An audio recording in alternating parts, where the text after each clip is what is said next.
For more than a century, popular science fiction has promised us a future filled with robotics and AI technologies. In 2022, many of those dreams are being realized. Computers recognize us on sight and cars can drive themselves. We're building intelligent exoskeletons that multiply our strength and implanting computers in our skulls to augment our intelligence, but that doesn't mean most of America trusts these breakthrough technologies any further than they can throw them. Quite the opposite, in fact. A recently published survey from Pew Research sought the opinions of some 10,260 U.S. adults in November 2021 regarding their views on 6 technologies emerging in the fields of robotics and artificial intelligence, machine learning. Specifically, canvassers asked about both more mainstream systems like the use of facial recognition technology by police, the fake news flagging algorithms used by social media platforms, and autonomous vehicle technology, as well as more cutting-edge ideas like brain-computer interfaces, gene editing and powered exoskeletons. The responses largely topped out at tepid, with minorities of respondents having even heard much about a given technology and even fewer willing to become early adopters once these systems are available to the general public. The Pew Research team found a number of broad trends regarding which demographics were most accepting of these advances. College-educated white male millennials and Gen Zers versed in the tech's development were far more willing to ride in a driverless taxi or let Elon Musk rummage around in their heads. Women, boomers, and folks hearing about BCIs for the first time, much less so. The Pew team also noted correlations between acceptance of a given technology and a person's religious affinity and level of education. Pew Research Center. Police use of facial recognition. Computer vision systems and facial recognition technology is already widespread. Amazon uses it in its cashierless Go stores. Facebook uses it to moderate user-posted content. The IRS recently, briefly, considered using it in tax filings, and law enforcement has embraced the technology for criminal investigations in missing persons cases. The survey's respondents largely believed that continued use in law enforcement would likely help find missing persons and solve crimes, but also conceded that it is likely that police would use this technology to track everyone's location and surveil Black and Hispanic communities. Marith and others.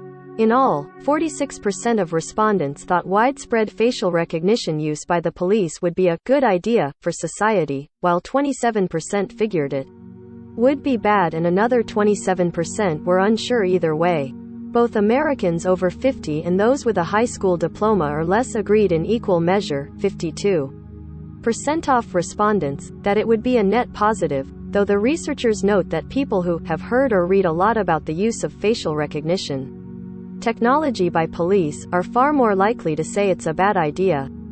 Whether they think police using facial recognition is net good or bad for society, a majority of the respondents agree that even if the technology were to become ubiquitous, it would have little impact on crime rates. Some 57% of those surveyed guess that rates will remain steady, while another 8% of the mere rooting for the maniacs and figure crime will actually increase in response to adoption of this technology. Pew Research Center. Social media moderation algorithms. Lying is as fundamental a part of the internet as subnet masks, just ask any dog. But with 70% of the American populace online and on social media, the smallest morels of misinformation and biggest lies can become massively amplified as they spread via recommendation algorithms, often blurring the lines between reality and political fantasy. In an effort to prevent people from falling down internet rabbit holes, many social media companies have instituted additional AI systems to monitor and moderate misinformation posted to their platforms. And if you think the American people trust those algorithms, boy, do I have some ivermectin to sell you. Only 38% of those surveyed thought that using algorithms to monitor these digital hellscapes was a good idea for society. That's 3 points lower than Trump's average approval rating during his tenure. The remaining 62% of respondents were split evenly between ambivalence and thinking it would be bad for society. Overall, a majority believe that these automated moderation efforts are not helping the social media information environment and at times might be worsening it, per the report. Unsurprisingly, opinions on this matter skew heavily depending on the respondents' political affiliation. Majorities of both Democrats and Republicans agree that political censorship and wrongful removal of information are definitely or probably happening as a result of the widespread use of these algorithms. It is the latter group who are far more likely to say so. Republicans and those leaning were 28% more likely to believe in political censorship on the part of algorithms and 26% more likely to believe they were wrongly removing information.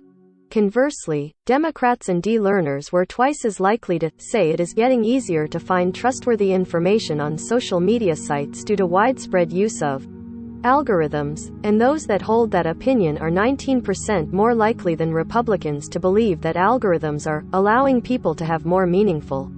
As with facial recognition, the amount of experience one has with the technology impacts their views on it, leaning negative among those with the most exposure and around half of respondents thinking algorithms a bad idea. Glenn Chapman via Getty Images. Autonomous vehicles. Perhaps the most visible technology that the Pew team inquired about is vehicle automation. We're already seeing driverless taxis cruise the streets of San Francisco while advanced driver assist systems rapidly evolve, despite the occasional kamikaze strike against nearby emergency response vehicles. The Pew team asked people, how will this impact people who drive for a living? Are Americans willing to give up control to a machine? And whose safety should be prioritized in a potential life or death situation?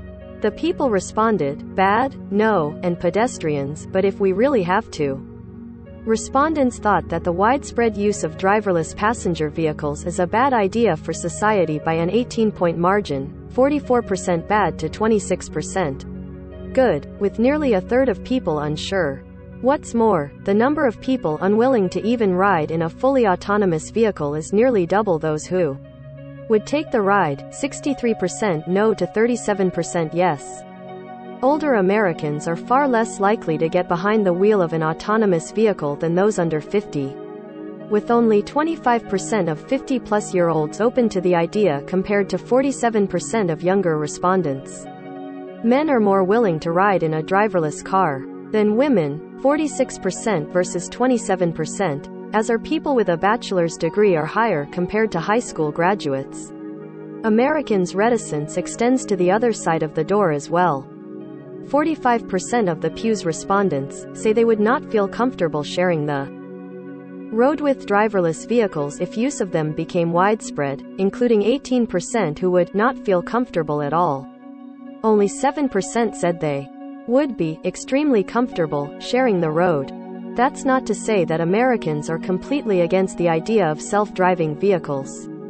A whopping 72% of people surveyed said that autonomous cars would help the elderly and disabled to live more independent lives, while 56% figure it will make trips less stressful.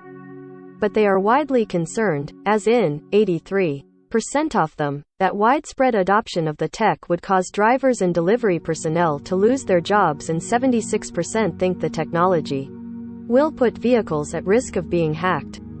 Pew Research Center. In terms of safety, 39% of people think that traffic deaths and injuries will fall once autonomous vehicles become ubiquitous, while 27% think they'll rise. Regardless of which direction folks think these trends will go, they agree at a rate of more than 2 to 1, 40% to 18, that the computer system guiding the driverless car should prioritize the safety of the vehicle's passengers, rather than those outside of the vehicle, in the event of an unavoidable crash. Turns out the trolley problem wasn't that tough to solve after all.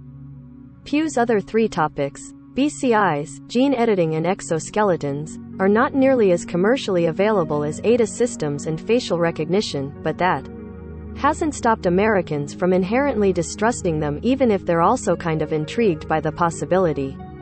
2/3 of respondents would be, at least somewhat excited about the possibility of changing human capabilities to prevent serious diseases or health Conditions, including 47% excited for cognitive enhancements, 24% on board for auditory enhancement, 44% in favor of strength augmentations and 41% apiece for visual and longevity enhancements. But only half of those surveyed would want these procedures done for themselves or their children. How these technologies are employed makes a big difference in people's opinion of them. For example, 79% of respondents are in favor of exoskeletons, so long as they are used to help the physically disabled. 77% want BCIs if they'll help paralyzed people motor function, and 71% are cool with gene editing to fix a person's current disease or health condition. But at the same time, 74% are against using CRISPR to make more attractive babies, and 49% are against giving exoskeletons to recreational users. BSIP via Getty Images. Brain-computer interfaces. The days of Johnny Mnemonic are never going to arrive if the study's average respondent has their way. 56% of U.S. adults think the widespread adoption of BCIs will be a bad thing for society, compared to just 13% dissenting. 78% are against having one installed, versus 20% actively in favor, and yet roughly 60% of them say that people would feel pressure to get a BCI should implanted devices of this sort become widespread. Men, ever the eager guinea pigs, are far more open to getting chipped than women, 20% to 6%, though at least half of both genders, 50% of men and 61% of women, possess sufficient survival instincts to decline the opportunity. However, people were more receptive to the idea if the option to manually turn the implant on and off, 59% in favor, were included, or if implantation didn't require surgery, 53% in favor. What's more, only 24% of U.S. adults believe that this augmentation would lead to improvements in judgment and decision-making compared to 42% who do not. 70% also believe that such implants would go too far in eliminating natural differences between people. Koto_Fija via Getty Images. Editing gene to fight preventable disease. Just like many people think brain implants are cool but not for them personally, nearly half of Americans, 49%, would decline to have their child's genome edited to prevent hereditary diseases. 52% believe that such edits would be crossing a line we should not cross, compared to 46% who say it is in line with previous efforts at augmenting human capabilities. While only 39% of Americans foresee a future where gene editing is common, making people's lives better, versus 40% for no change and 18% for worse. Some 73% believe most parents would feel pressure to get gene editing for their baby if such techniques became widespread. More than half say the genomic procedures should be restricted to adults who can give consent, though 49% say that allowing people to choose which disease is treated would be more acceptable. Robotic exoskeletons to augment physical capabilities. Even if we're not poking electrical leads into your various motor cortices or using atomic shears to play Tetris with your chromosomes, Americans just aren't into using tech to endow humans with heightened capabilities. Only a third of people think the adoption of exoskeletons like the Crayex from German Bionic would lead to better working conditions, while 31% of those surveyed thought it would make matters worse. Overall, just 33% of people think these systems would be good for society, while nearly a quarter, 24%, think it will be bad. That said, 57% of people also told Pew that they'd heard nothing about exoskeletons with which to inform their opinions, compared to 37% having heard a little, and 6% a lot.